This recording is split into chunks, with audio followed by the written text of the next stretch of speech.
Le terme Collective Access, enfin le petit nom Collective Access est au passage une marque déposée aux États-Unis par Warline. C'est pour ça que je tiens à le dire. Il faut rendre à César ce qui appartient à César. Simplement capture d'écran sur, je ne sais pas à quel point, est-ce que vous avez pu jeter un petit coup d'œil sur la démo en ligne ou est-ce que j'ai pu faire découvrir au sens large de Collective Access, au sens classique du terme, est-ce que vous voyez à peu près ce que ça donne ou pas du tout? Ouais, non? Un petit peu. Bon, Raphaël, j'avais pu montrer des écrans, donc vous voyez à peu près à quoi ça ressemble ou pas du tout? Ça marche. Ça tombe très bien et ça me permet de vous montrer un petit peu ma petite icono. Voilà, j'avais prévu des mots rapides. J'utilise le petit symbole Keynote pour vous dire que je veux vous montrer quelques écrans. Du coup, je vais quitter ma présentation, ramener mon navigateur, Chrome. Hop. On va passer en mode plein écran. J'ai du Wi-Fi, c'est fantastique. Du coup, je vous emmène. Donc ça, c'est... En plus, je vous emmène sur ma démo francophone. Hein. Il y a une démo anglophone gérée par l'équipe de One Gig et par Seth là-bas aux États-Unis. Là, c'est la démo francophone dans laquelle j'ai inclus ce qu'on avait mis nous pour les musées de France. Voilà, donc il y a des choses qui ne concernent pas tout le monde dedans, qui ne sont pas forcément activées par défaut. Tout est disponible en libre. Ça, c'est l'interface de gestion de Collective Access. Il y a deux interfaces. On va dire Collective Access, c'est le nom de la galaxie de programmes. Il y en a un qui s'appelle Providence, du nom d'une ville aux États-Unis, pas loin de New York. Il ne faut pas chercher loin l'inspiration. Il y a une version autre qui s'appelle Pawtucket, P-A-W-T-U-C-K-E-T, qui est aussi une ville à proximité de New York et de Providence. Et il y a une troisième application qui se déploie de moins en moins, qui elle est centrée sur, toujours pour la visionnage par le grand public, mais autour d'une cartographie, qui s'appelle Tiverton. Encore une ville, pas loin. Et puis il y avait un dernier projet, mais qui pour l'instant avance pas ou peu, d'applications mobiles natives dans la forme. Alors, nous on développe un truc à côté, mais ça répond pas. Ce que nous on fait, c'est pour de la visite mobile. C'est pas directement un catalogue ou une vision sur une interface native de la globalité du catalogue. Je vous en parlerai. Donc ça, c'est l'interface de gestion. Visuellement, on a dans Providence 3 menus centraux. Nouveau, chercher, gérer. Nouveau pour ajouter quelque chose. Chercher pour faire une recherche, soit pour faire une modification derrière, soit pour rajouter un objet rattaché à un autre, etc., etc. Et un menu gérer qui va permettre d'accéder, je ne me suis pas logué en tant qu'admin, donc d'accéder à la création des comptes, de gérer les champs qu'on qualifie dans le Collective Access de métadonnées. Bref, tout ce qui est paramétrage se fait là-dedans. Il y a deux menus en plus sur cette démo. Un menu qui s'appelle Parcours, qui permet de créer des parcours de visite. Donc en gros, on va dire exposition virtuelle ou ce genre de choses. Moi, c'est ce qui me sert à générer derrière.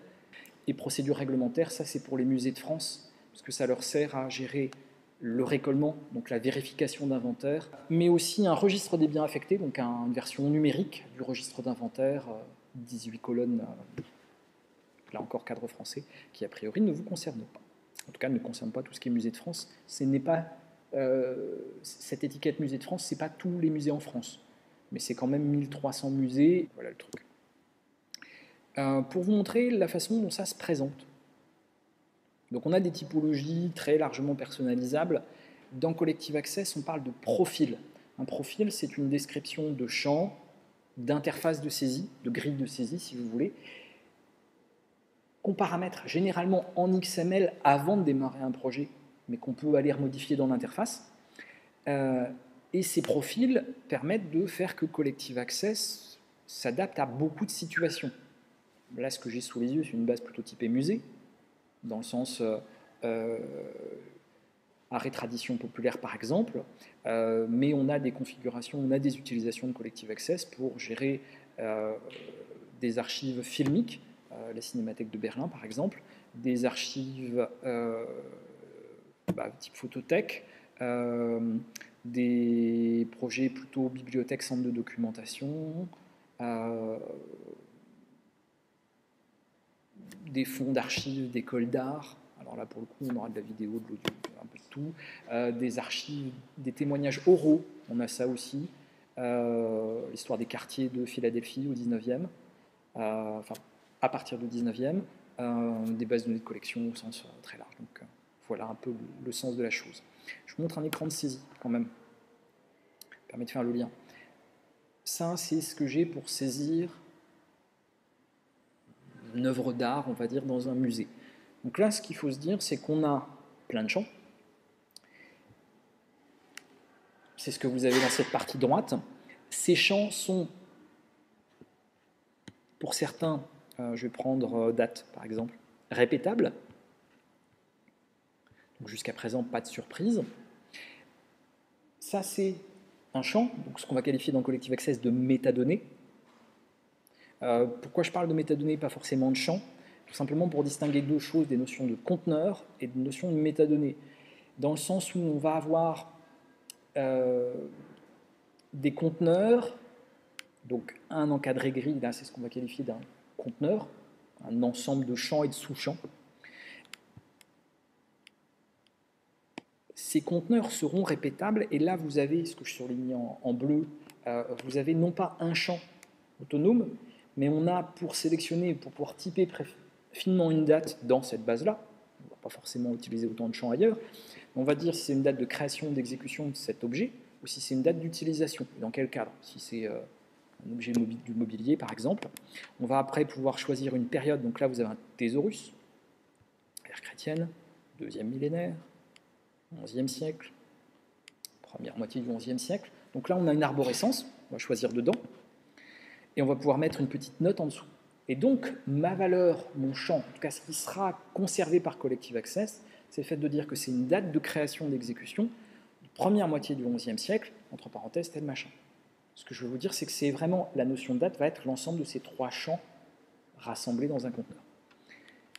Mais on peut faire à peu près tout n'importe quoi. Au niveau des champs différenciés de ce qu'on peut avoir, on a des champs de type texte.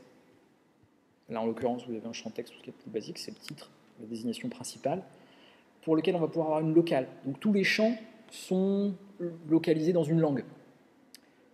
L'intérêt étant qu'on peut avoir un titre principal en français, et en anglais, et en italien, et en néerlandais.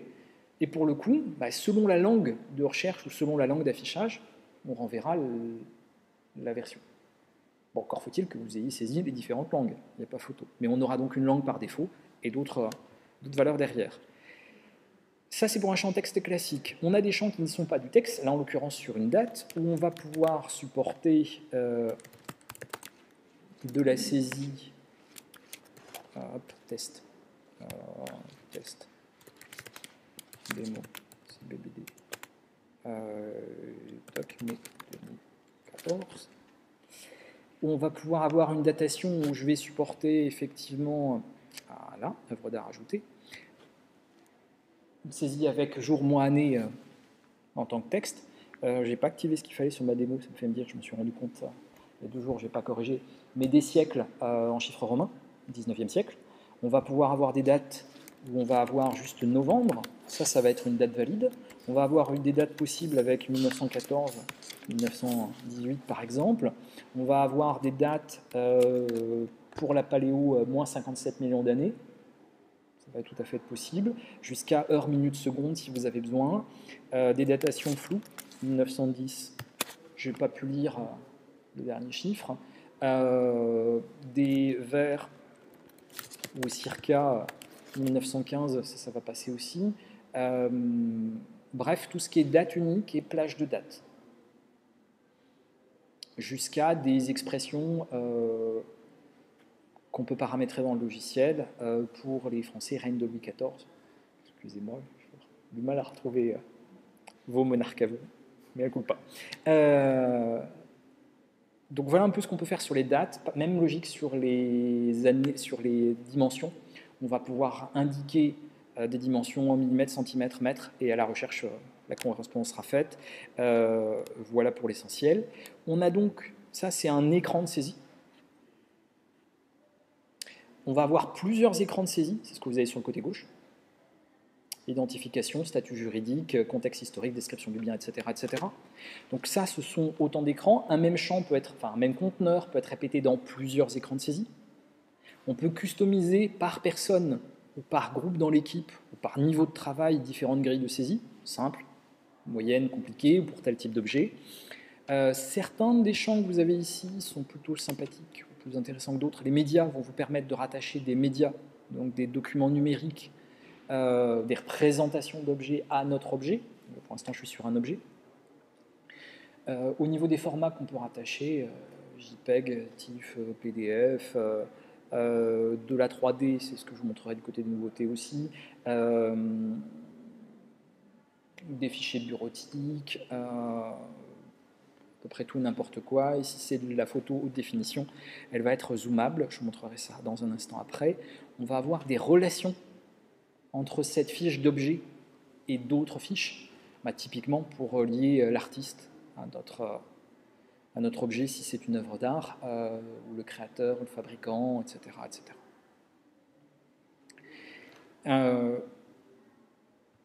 Du côté des champs qui sont, enfin des écrans de saisie qui sont un peu différents, on a en haut à droite, alors forcément j'ai rien mis dedans, on ne peut pas voir grand chose, on a en haut à droite la possibilité de basculer dans différents affichages qui sont en gros des sélections de champs à afficher pour faire une espèce de cartel à l'écran si vous voulez.